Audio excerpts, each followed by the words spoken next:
তো কৃষ্ণলীলা কীর্তন করতে হলে প্রথম হয় গৌর লীলা। জয় রাধে।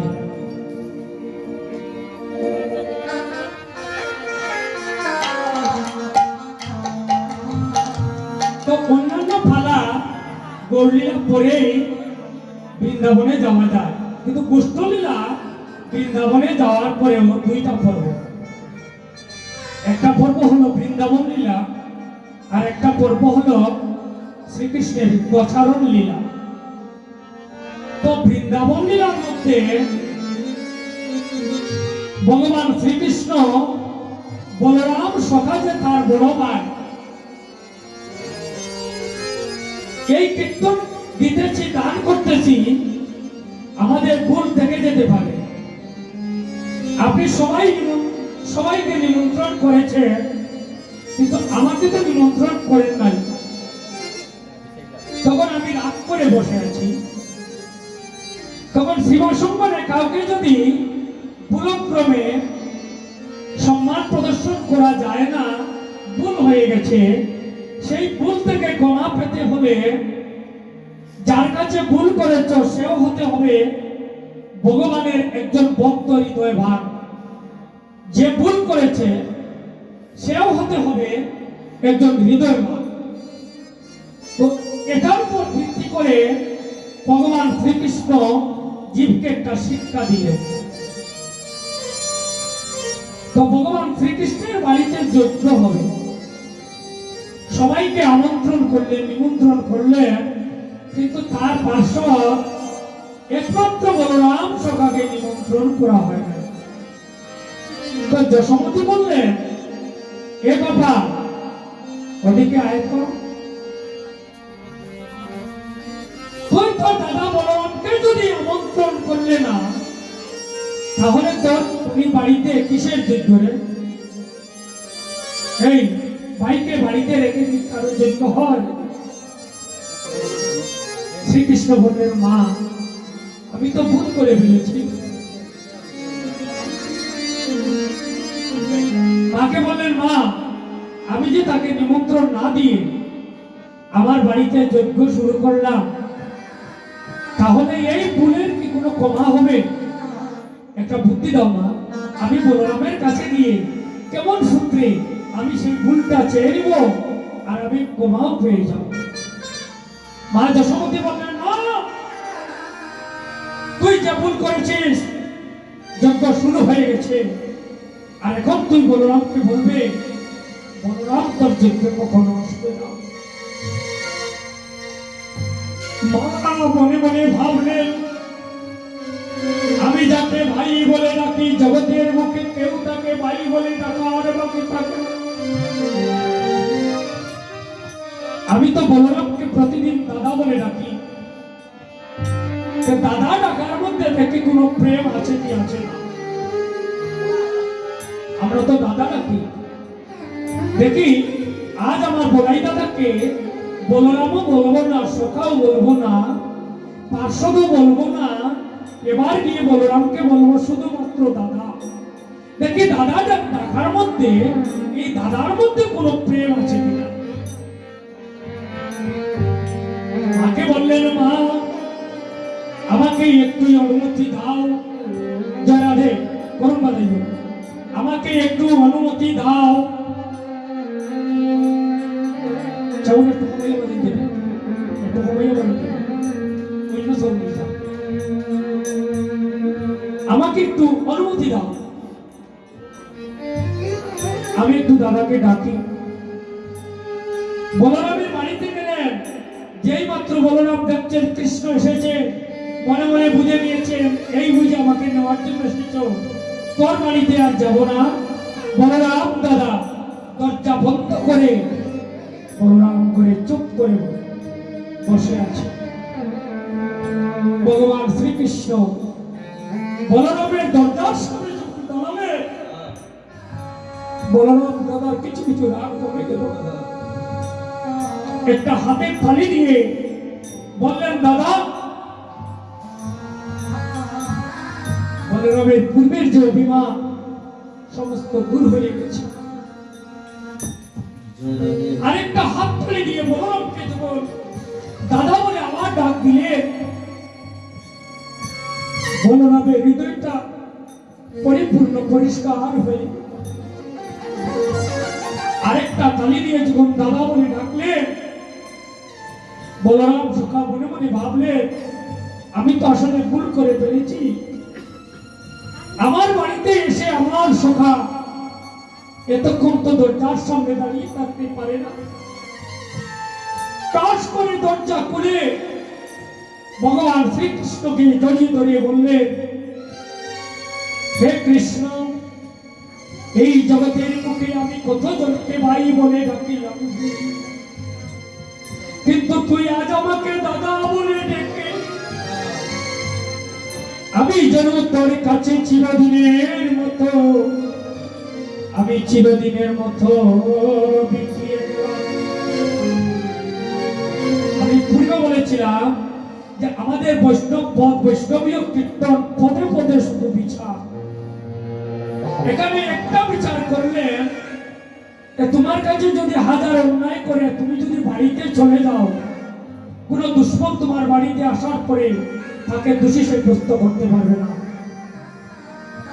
হাজার অন্যায় করার পরে ওই পাপিষ্ঠ যদি তোমার বাড়িতে এসে পড়ে যায়, তখন সেটাই ভাবা উচিত সে যখন আমার বাড়িতে এসেছে তার সাথে আমার কোনো ঝগড়া নাই।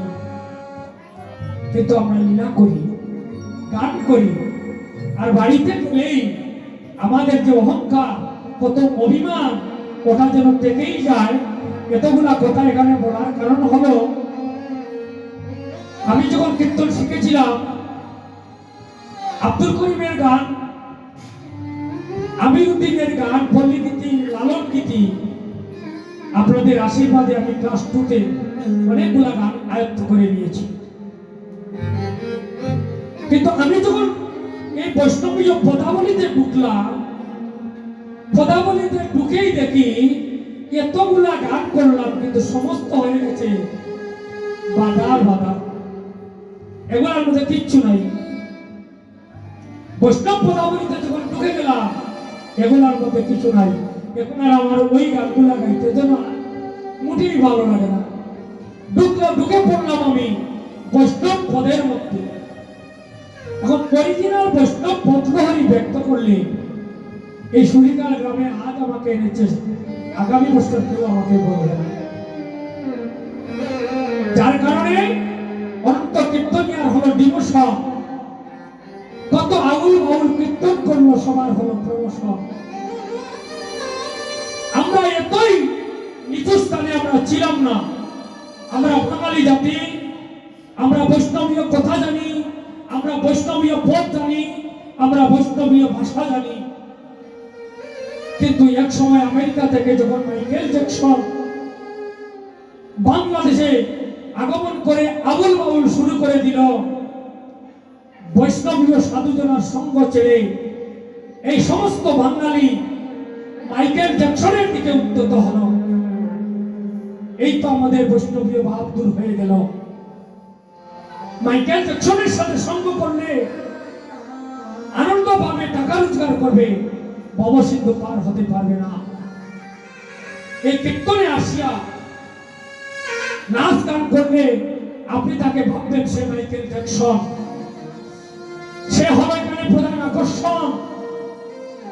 মহাপ্রভু তাকে প্রধান আকর্ষণ দিচ্ছেন না।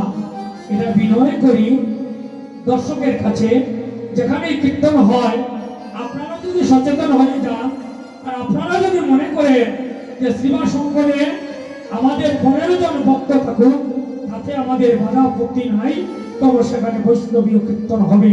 কৃষ্ণ প্রেমানন্দে হরি হরি। এটাই হলো কীর্তনের সার বস্তু। তো বৃন্দাবন বিলাতে গিয়ে পদকর্তা ভাব দিলেন, আহায় ওরে বাজত সবকুত বাজনা, বাজত সবকুত বাজনা, সাজত পদবীরে, সাজত পদবীরে, সাজত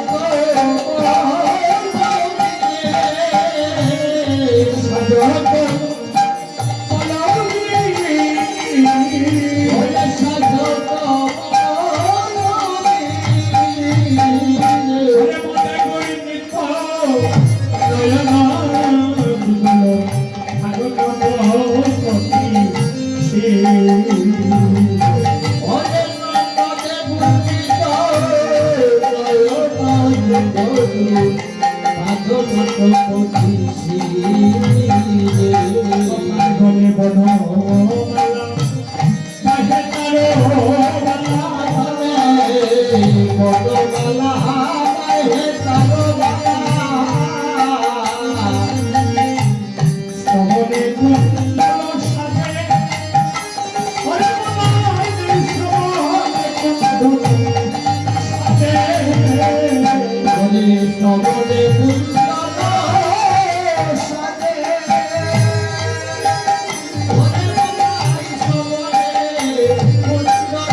গুষ্ঠ গোচারণের সময় এসেছে।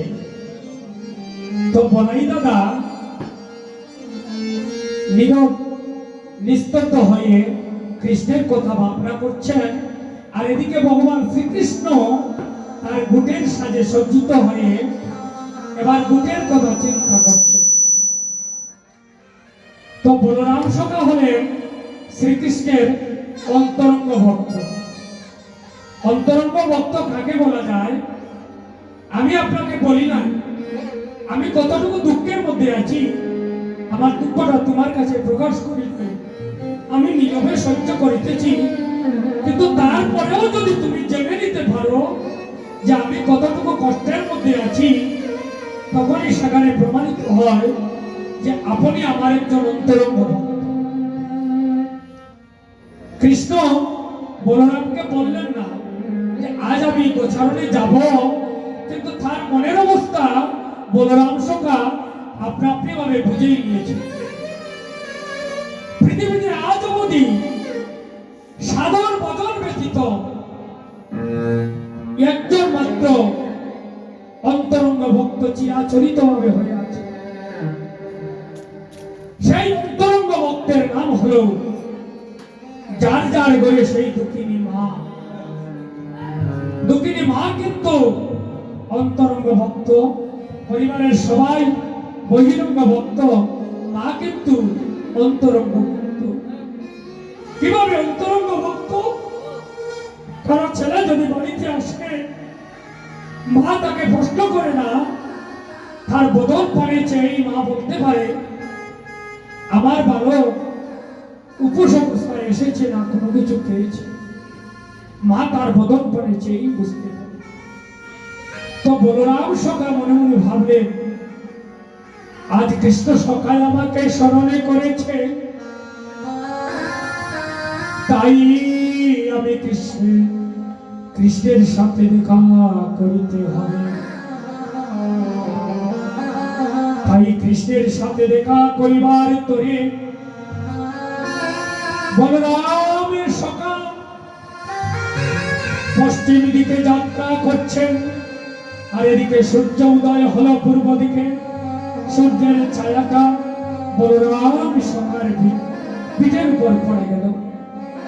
পিঠের উপর সূর্যের ছায়া পড়াতে বলরামের ছায়াটা মাটিতে পড়ে গেল। বলরামের সখা কৃষ্ণ প্রেমে বিভোর হইয়া এবারে নিজের ছায়াকে নিজের ছায়া বলে চিনতে পারছে না। ওটাকে মনে করছে সে আরেকটা লোক, যেন ওই রাস্তার মধ্যে এসেছে। এমন একটা রাস্তা দিয়ে বলরাম সখা যাত্রা করছিলেন, ওই রাস্তার পাশে ছিল একটা নদী।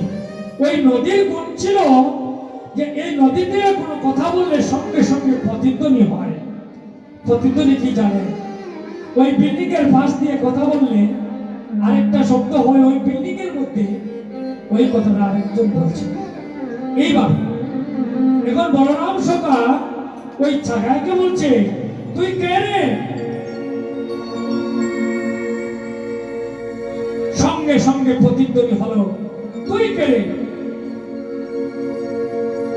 এখন বুড়াই দাদা বলছে আমাকে তুই চিনতে পারছিস না? তাহলে আমার পরিচয় দেই।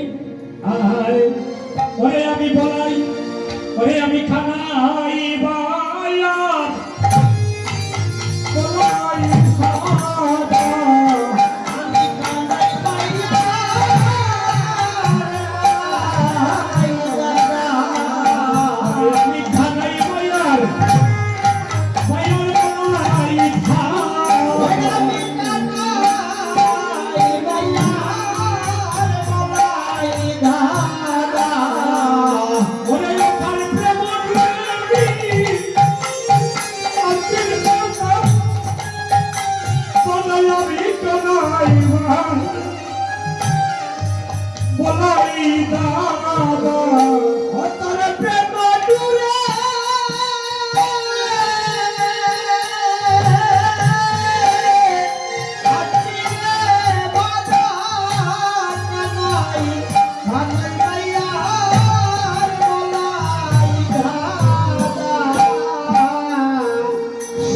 সঙ্গে আবার প্রতিদ্বন্দ্বী হলো।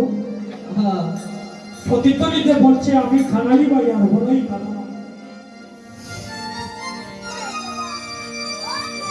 সে যখন বলছে আমি খানাই ভাই আর বলাই দাদা, বলরাম সখা মনে মনে ভাবছে এতদিন তো আমি জানতাম এই মধুময় শ্রীরাম বৃন্দাবনে আমি একমাত্র খানাই ভাই আর বলাই দাদা। এখন দেখা গেল রাস্তার মধ্যে আরেকজন বলাই দাদা এসেছে। তাই মনে মনে ভাবছে আমার মনে হয় আমি যতই সত্যভাবে আমার কৃষ্ণকে ভালোবেসেছিলাম রে, সেই ভালোবাসাতে আমার কৃষ্ণ কানাই রাধে, সেই ভালোবাসাতে আমার কৃষ্ণ কানাই আমার উপর খুশি হয় নাই। তার জন্য আরো কোনো বেলায় তাকে সেই সত্য রসের তন্ময় করে দিয়েছে। সত্য রসের তোই মাধুর্য,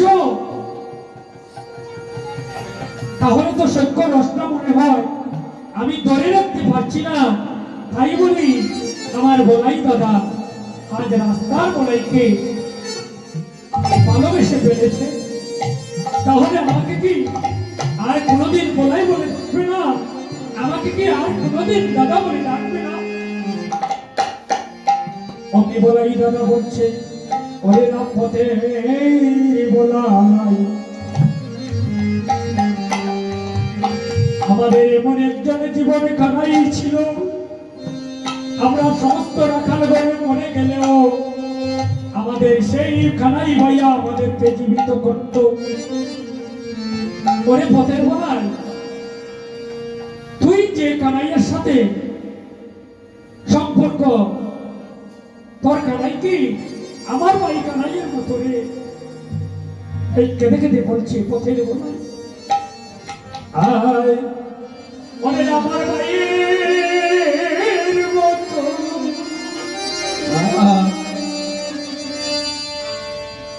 ক্ষমতা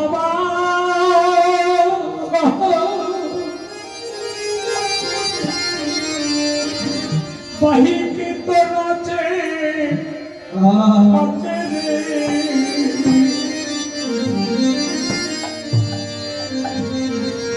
ওরে আমার পথের বলা,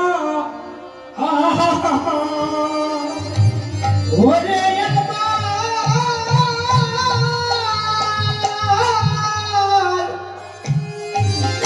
আমার ভাইয়ের মতো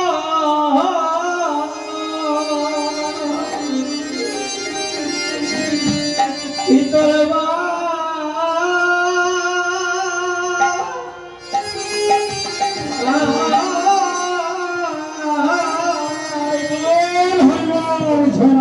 ভাইকে তোরা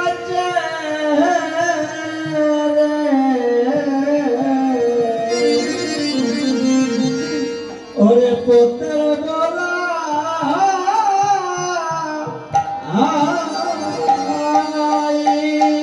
অসে মদিলে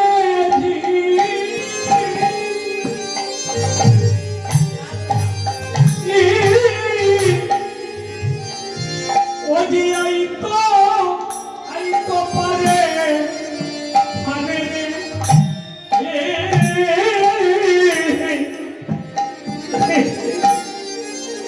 সে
আছে, তাহলে তো আমার রাস্তা ছাড়বে না সেই পথের বলাই। বলাই দাদা মনে মনে ভাবছে, রাস্তা যদি ছাড়ে না বৃন্দাবনে যাওয়া হবে, কানাই সঙ্গ হলো না। তাই এবার জীবন কানাইকে একটু স্মরণ করি। অতই আয় অতই দেখে জানে জীবনে কানাই,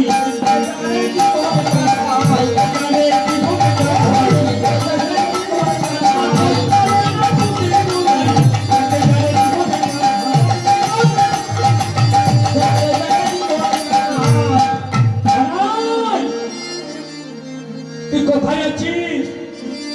একটিবার মাত্র তোর দাদা বলরামকে দেখে যা। বলরাম সখা যখন খাইকে উচ্চ স্বরে ডাক দিলেন, যার হুঙ্কারে স্বর্গমর্ত পাতাল ত্রিভুবন তত্তর করে কাঁপিতে থাকে। কারণ ভাগবত পড়েন পড়ে দেখবেন বলরাম গোসাই হলেন মূল সংকর্ষণ, পঞ্চরূপ ধরি করে কৃষ্ণের সেবা। বলরাম সকালে তো পাওয়া। সূর্যদেব মনে মনে চিন্তা করলেন, আমি তো বলরাম সকা পিঠের উপর পড়েছি বিদায় মাটিতে ছায়া পড়েছে, আর এই ছায়া দর্শন করে কৃষ্ণ সকা বলরামের এত কষ্ট, তাহলে তো আমি অপরাধী হয়ে যাচ্ছি। সূর্যদেব তার ছায়াটা সরিয়ে নিলেন, পথের বনাই ছেড়ে গেল।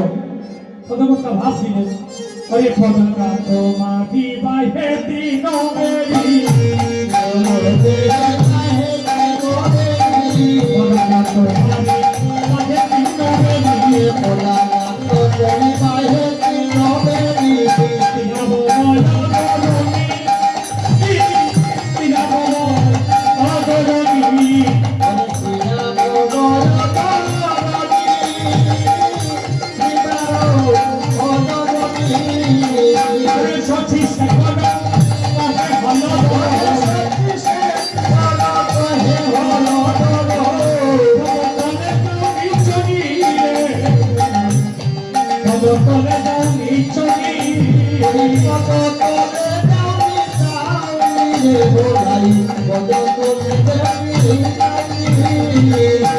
अरे बलाई सीता बेटे उठिल, बलाई सीता बेटे उठिल, बलाई सीता कृष्ण कृष्ण कृष्ण माने बलाई सीता बेटे उठिल,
আইরে যত শিশু লইয়া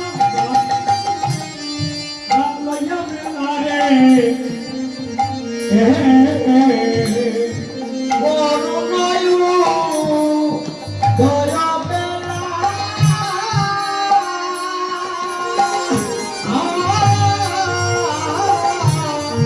যত শিশু লইয়া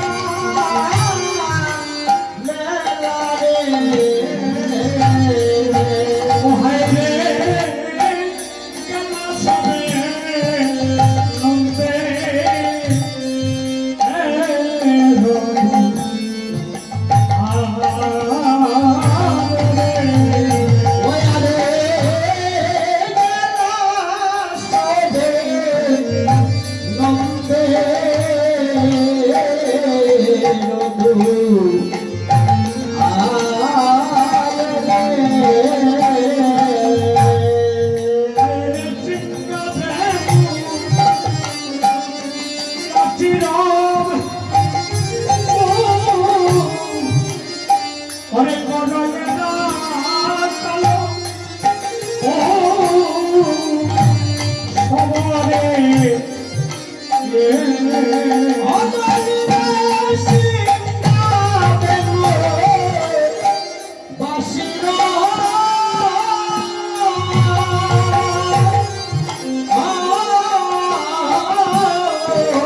নন্দে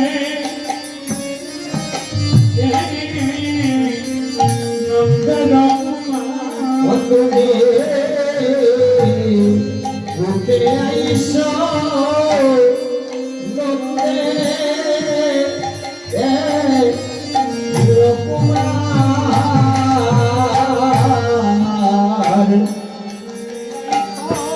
আইসো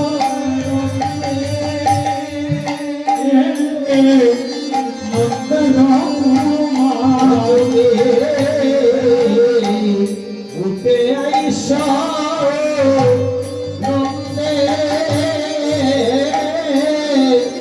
নন্দে কুমার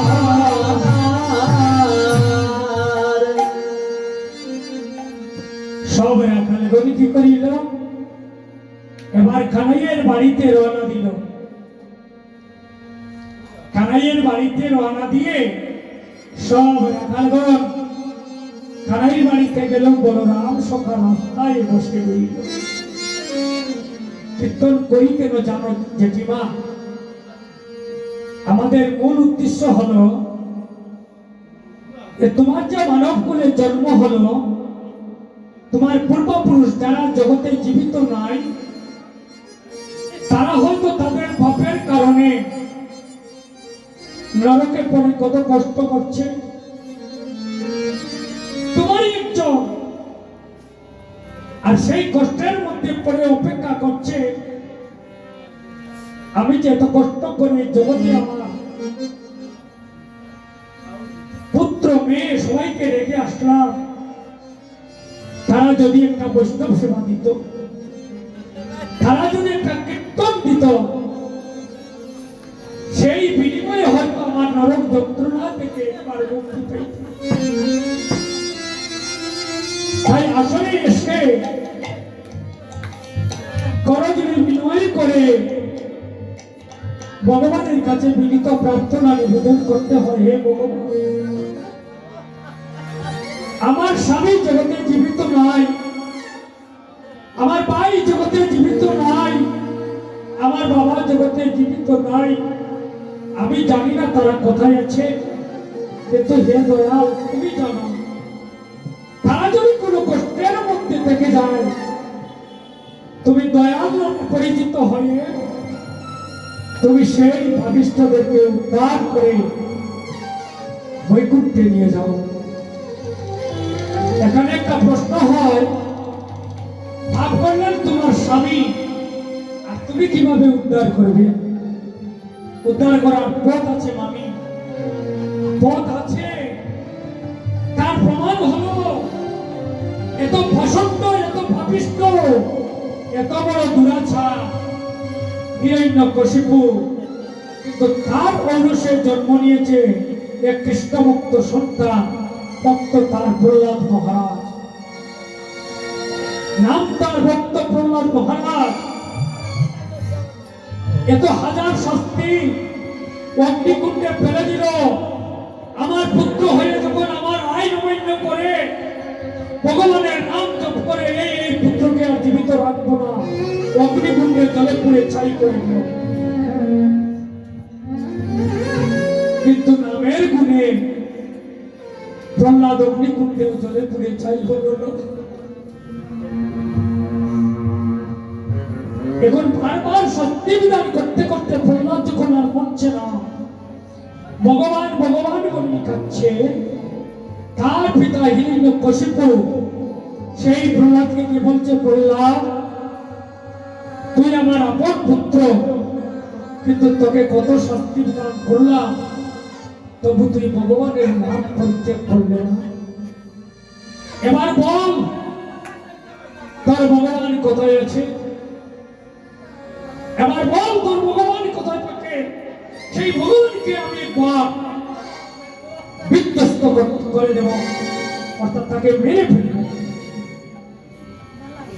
প্রহ্লাদ মহারাজ কৃষ্ণ প্রেমে ভাবান্বিত হয়ে বললেন ওই দেখো পিতা তোমার প্রতীকের স্তম্ভ এই প্রতীকের স্তম্ভের মধ্যে আমার ভগবান লুকিয়ে আছে